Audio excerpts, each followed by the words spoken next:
eso, la gestión del cambio. En estas empresas intensivas en tecnología y en ingeniería, lo normal es el cambio. Hay que estar desarrollando, por tanto tienes que estar cambiando el detalle, ¿no? Entonces aquí siempre tenemos un conflicto, vamos a decirlo así, y por eso va bien que estemos en una mesa de diálogo, porque normalmente lo que suele suceder es que los fabricantes de tecnología pues venimos con las soluciones, ¿no? Y ellos nos suelen decir, oye, pues ¿cómo vienes tú con una solución si todavía no sé cuál es mi problema? Cuando hablamos de entornos complejos, pensemos también que ya no se habla de la velocidad de los cambios, se habla de la aceleración de los cambios, que ya no sé cuántas derivadas tenemos ahí en medio, ¿no? Entonces, cómo lidiar con esos cambios es parte del proyecto. Y como ha comentado antes Carlos, pues lo que ocurre es que no hay recetas mágicas, empaquetadas, comprables para gestionar todo esto. La forma de lidiar con cosas complejas es la colaboración. El efecto multiplicador de la colaboración. Si tú sumas en un sistema n cosas, tienes eso, una suma sin más. Pero un sistema complejo tiene propiedades que no tienen los elementos que lo componen. Entonces, si tienes un equipo de fútbol, ahora que el fútbol ilustra casi todo, con 11 jugadores que van por libre, no tiene nada que ver con un equipo que juega en equipo. Entonces, el efecto multiplicador de la colaboración es la única forma de lidiar con estas complejidades. Y, por supuesto, con las herramientas digitales y con todas las tecnologías que podamos manejar. La complejidad que me encuentro es muchas personas pidiendo información a muchos departamentos y esa información o bien no está estructurada o bien está en un cajón que no sabe que está en ese cajón, que no sabe que se encuentra ahí, que no sabe cómo acceder a esa información. Y para solucionar esa complejidad, el funcionamiento es todas esas herramientas que te venden las empresas tecnológicas, cada una hace su función, pero ninguna habla entre ellas, ¿vale? Entonces, una de esas complejidades es poder hacer que todas esas herramientas hablen entre ellas, se comuniquen y esa información fluya entre toda la empresa.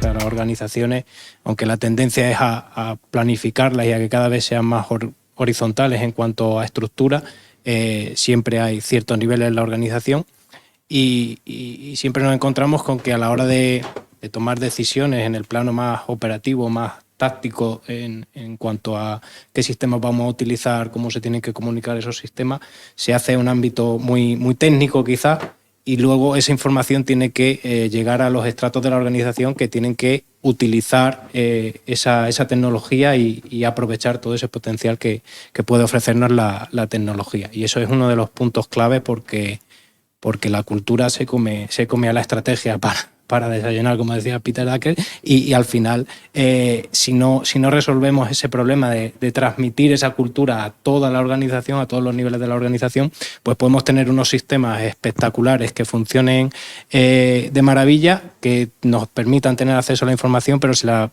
empresa, el operario, el técnico, el ingeniero no saben utilizar esos sistemas y no los entienden, no va a servir de nada dentro de la organización.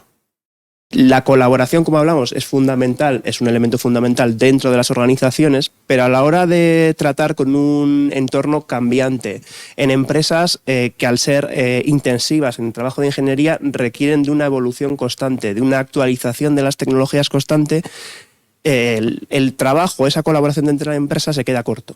O sea, necesitamos ese modelo de innovación, de colaboración, de innovación abierta, de que las empresas, protegiendo sus resultados, sean capaces de compartir ese conocimiento adquirido con el resto de empresas, porque al final tienen problemas comunes, hay problemas específicos, cada una viene de un sector, pero yo creo que es fundamental y lo que justifica la buena ejecución del proyecto Égida al final ha sido una generosidad por parte de las empresas en compartir sus experiencias, y es evidente que nosotros como elemento vertebrador de esa tecnología, pues al final también facilitamos que esas experiencias se repliquen o sean aplicables en las diferentes, pero el tema de la colaboración abierta, de esa innovación en colaboración es fundamental para ser capaces como pymes de responder a un entorno que es muy complicado y en el cual hay ciertas debilidades ante empresas mucho más grandes, en entorno que pueden tener un potencial de investigador mucho mayor que los medios de los que disponen las empresas de este consorcio.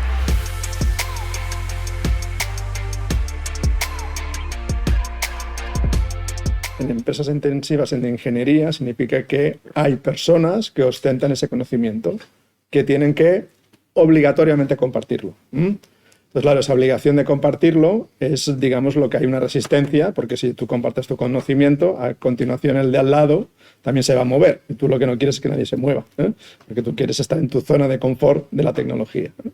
Entonces, claro, lo interesante para nosotros, que somos los que intentamos ayudar a las empresas con nuestros famosos sistemas maravillosos que fuerzan la colaboración, es que haya resistencia.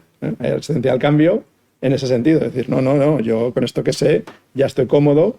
Ahora tú me haces, como muy bien apuntaba Fran, ¿no? Es que la información tiene que estar disponible. Es decir, tengo que decir lo que tengo disponible para que el resto lo pueda consumir y entonces la colaboración fluya más, ¿no? Pero hay resistencias. Si yo te pongo un sistema donde te pongo las bases para que tú puedas colaborar en la información, si no la pones, nadie puede consumir. Entonces aquí viene el juego de quién tira la primera piedra a ponerla ahí dentro. Bueno, yo creo que aquí la clave es identificar valor, que es una cosa que además algunas compañías estamos intentando hacer. Y en este mundo de digitalización es identificar activos intangibles, que es mucho más difícil que los tangibles. Entonces estamos pasando de vender máquinas que todo el mundo puede tocar, hasta algunas licencias de software iban en CDs que se podían tocar, sí.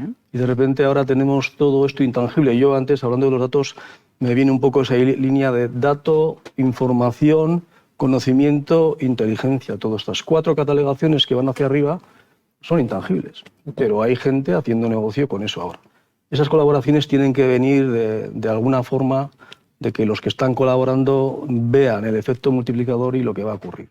Nosotros como PyME, por ejemplo, estamos adaptándonos al cambio para convertirnos en una empresa 4.0. Todavía no hemos conseguido ser una empresa 4.0 y ya tenemos a la inteligencia artificial ahí pisándonos detrás, haciéndonos correr más, ¿vale? Entonces, todavía no somos capaces de tener toda esa información bien estructurada y bien documentada para que la inteligencia artificial, en este caso, por ejemplo, sea capaz de consumir toda esa información y ofrecérsela al empleado para tomar decisiones, para esa cantidad de datos que tenemos, que sea posible hacerle un resumen al operario, al jefe de planificación, al diseñador, decirle, con todo esto que tienes, puedes ir por aquí o puedes ir por allá. Pero claro, como pymes, somos empresas pequeñas todavía y todavía no somos capaces de llegar a ese 4.0, a tenerlo todo digitalizado, a la que todos los departamentos introduzcan esa información. Entonces, es mucha la velocidad a la que nos movemos ahora mismo y más va a aumentar esa velocidad. Y pues claro, las empresas pues al final también nos tenemos que apoyar de centros tecnológicos, el software y otras empresas que nos ayuden a avanzar.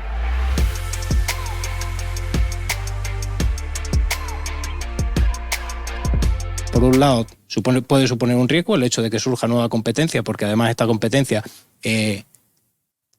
tiene el potencial de crecer más rápidamente del que a lo mejor una organización medianamente consolidada es capaz de evolucionar, que eso creo que también es una de las vertientes de la complejidad. Cuando una empresa tiene una determinada trayectoria, tener que transformar la empresa es quizás más complejo que empezar de cero una empresa ya con una base tecnológica desde el principio. Pero, por otro lado, pues eso te aporta una visión adicional, una apertura del foco y de la amplitud del mercado, de las posibilidades y, en definitiva, es un potencial fuente de colaboración adicional. Que estabas comentando antes, ese dilema que hay entre adoptar un software y adaptarse al software, sí. Que es un poco el dilema. El dilema es... Nosotros venimos con representantes de un fabricante de software. Este fabricante ha automatizado una serie de procesos. La automatización gusta, porque la automatización lo que te permite es ser más rápido, tiempo real en tomar decisiones, ¿no? O sea que hay un sistema de personas que tienen que adoptar eso, ¿no? Y ahí es donde... Es un cambio abrupto. Exacto. Entonces, claro, ¿cuál es el dilema? Y por eso el acento de pymes que hablábamos antes, ¿no? Los fabricantes de software traemos una serie de formas, forzar la forma de trabajar. A mí me gusta decir que hay alguien en California que pensó cómo tenemos que trabajar con el correo electrónico, etcétera. No te preguntaron, ¿verdad? Que no, que tampoco. Tú mañana vas a trabajar así. Más y eficiente. tú te la encuentras así. Por tanto, es software hecho por americanos, pensado por americanos que viven en América. Entonces, cuando venimos los españoles a trabajar con aquello, decimos, pero yo llevo varios gorros, que es lo que les pasa a las pymes. Entonces, cuando comparas una gran corporación americana que trabaja muy departamentalmente, muy sistematizadamente y muy automatizadamente, cuando ellos lo tienen que adoptar es cuando tenemos que dialogar mucho, porque precisamente no se nos adapta bien a esta idiosincrasia de tengo que tener varios roles, varios perfiles, soy una empresa familiar, trabajo para varios mercados, etcétera, etcétera. Entonces ese es el reto también para nosotros como proveedores, que tenemos que escuchar mucho más que antes. Y yo creo que también nosotros como centros tecnológicos y los proveedores tecnológicos tenemos que ser bastante cautos y sensatos con el mensaje que trasladamos a empresas sobre el estado de madurez real de la tecnología. Es decir, las herramientas tecnológicas, y yo soy un firme defensor de ello, son imprescindibles para afrontar el entorno en el que estamos. Es decir, sin digitalizarnos, sin emplear inteligencia artificial, probablemente no vamos a ser capaces, bueno, como empresas, de sobrevivir en un entorno cambiante. Pero es cierto, como comentaba Fran antes, que esto no es coger algo del armario e implantarlo. Es decir, hay que hacer un esfuerzo, y requiere un esfuerzo todavía de adaptación al contexto de cada empresa, de hacer una base sólida de digitalización, hacer una base sólida de entender de qué datos se disponen y cuál es la calidad de los sistemas que se dispone, antes de abordar directamente el paso más elevado. Dentro de la complejidad de una empresa, para la toma de decisiones, con millones de datos, al final hay que hacer un sí o un no y como mucho un quizás. Y esto es lo que están pidiendo continuamente los clientes a empresas de los bienes de equipo. Quiero saber si esta máquina está lista para trabajar hoy o no, o tengo que hacer algo. No me cuentes más. La industria tradicionalmente lo que ha hecho es poner 450.000 datos en pantalla y tú decides. Entonces, esa sintetización es una de las cosas más complejas que hay.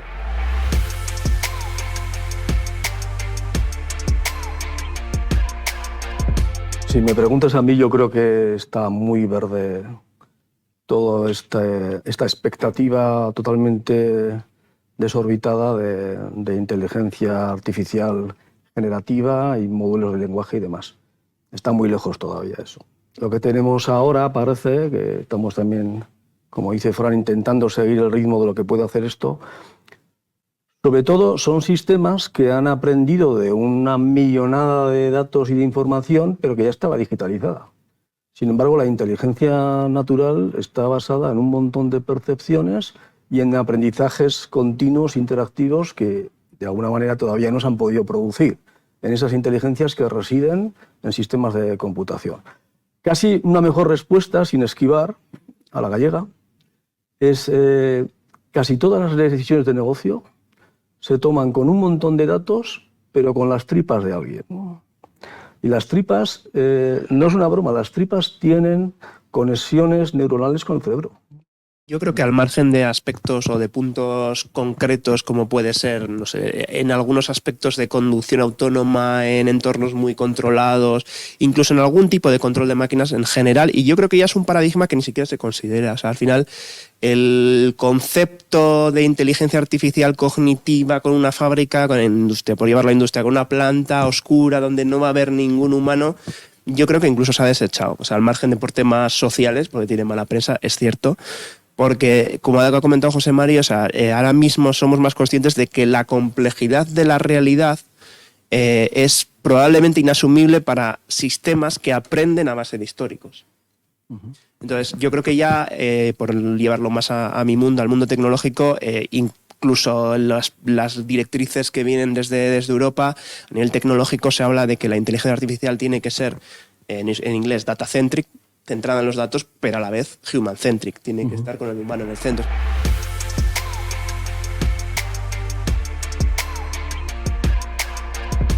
Lo digital y del gemelo digital, que es esa disponibilidad de la información a lo largo de toda la cadena productiva, ¿no? Desde un inicio del proceso de conceptualmente no solo el diseño, sino yo me retrotraería incluso a fases previas, a la definición de los requisitos de una solución, en el caso de bienes de equipo o de maquinaria, como podemos estar especializados nosotros, el por qué se toman determinadas decisiones, y eso se documenta desde un inicio, toda esa información va a resultar útil a posteriori.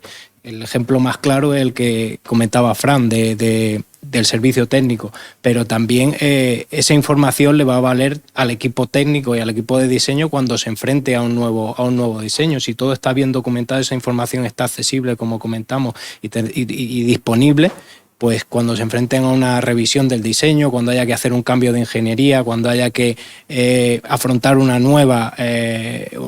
diseño de un nuevo equipo, lo va a tener más fácil el equipo porque va a saber el porqué de ese equipo es así, se definió así y por qué no se definió de otra forma. En las empresas tenemos que pasar de tener responsables a preguntables, es decir, personas que sepan hacer preguntas, ¿de acuerdo? ¿Por qué? Porque normalmente, y lo que nos está desvelando la inteligencia artificial es que parece que no sepa explicar hacia adelante, ¿de acuerdo? Cuando hacia adelante no hay explicación, las explicaciones podemos sacar hacia atrás, ¿no? Cuando hablamos de Digital Twin y Digital Thread, o de lo digital y los gemelos digitales, estamos abordando las dos preguntas. Y aquí viene muy bien la analogía del conducir. Cuando tú estás conduciendo, parece que solo estás mirando para adelante, pero no. Estás utilizando los retrovisores porque tienes que mirar para atrás para ver qué pasa, ¿no? Entonces, en las empresas, los responsables son los que están todo el rato preguntando de qué pasó, ¿no? ¿Qué pasó? ¿Qué pasó? Entonces, ahí la trazabilidad, el Digital Thread les va muy bien, ¿eh? Oye, pero ¿en qué momento decidimos esto? ¿no? Entonces, ahí es donde uno rescata las evidencias, ¿eh?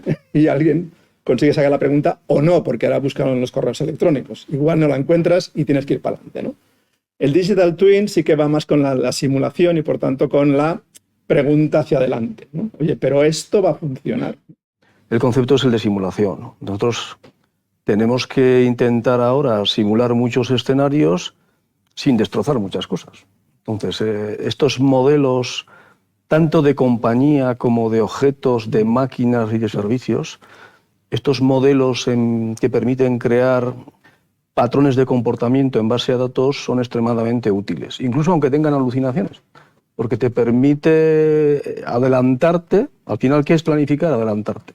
Te permite adelantar y responder a esta rapidez de los cambios. Si hiciéramos ahora mismo máquinas en vez de simulaciones, pues estaríamos retrasando muchísimo los avances que tenemos que ofrecer, ¿no?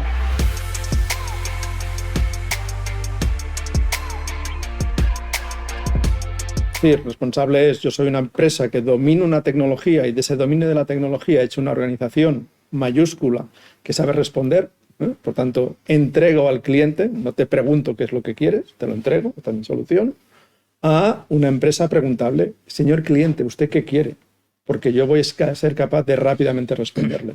Esto es darle la vuelta a toda la organización.